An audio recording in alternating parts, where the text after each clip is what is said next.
Notre histoire commence il y a longtemps. Nous étions en l'an 14, 171.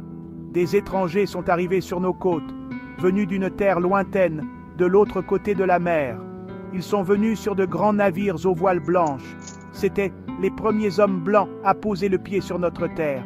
Ils étaient différents de nous. Leur peau était pâle et leur langue étrange. Ces étrangers étaient curieux de notre terre. Ils ont vu les ornements en or portés par notre peuple. Ils ont appris que notre terre recelait de riches gisements de ce métal précieux. Les étrangers ont appelé notre terre El-Mina, ce qui signifie la mine dans leur langue. Les étrangers avaient soif d'or. Ils ont commencé à commercer avec notre peuple, échangeant des biens de peu de valeur contre notre précieux or. Mais leur avidité a grandi. Ils voulaient toujours plus d'or, et ils étaient prêts à tout pour l'obtenir. Ils voyaient notre peuple comme une source de richesse et de main-d'œuvre. Ils ont capturé notre peuple et l'ont enchaîné. Ils les ont emmenés sur leurs navires, à travers le vaste océan, vers une vie de misère et de labeur. Ils ont vendu les nôtres comme esclaves, déchirant des familles et des communautés.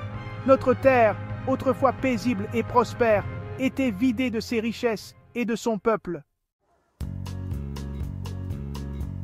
Mais nos ancêtres n'ont pas été des victimes passives. Ils ont résisté aux tentatives des étrangers de voler leur terre et leur peuple.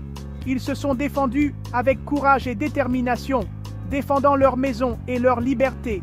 De grands guerriers comme Yaa Asantewaa se sont levés pour diriger notre peuple. Yaa Asantewaa, la courageuse reine-mère des Ashanti, a refusé de s'incliner devant les envahisseurs.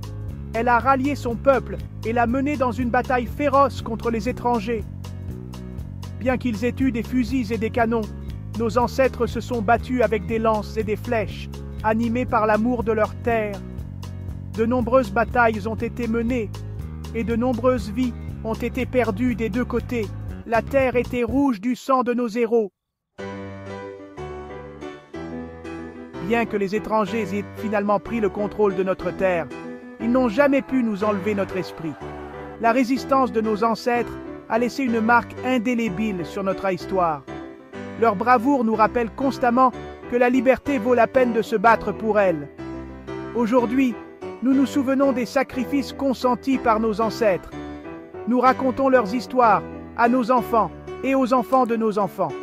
Nous honorons leur mémoire en poursuivant leur combat pour la justice et l'égalité. Nous ne devons jamais oublier les leçons de notre passé.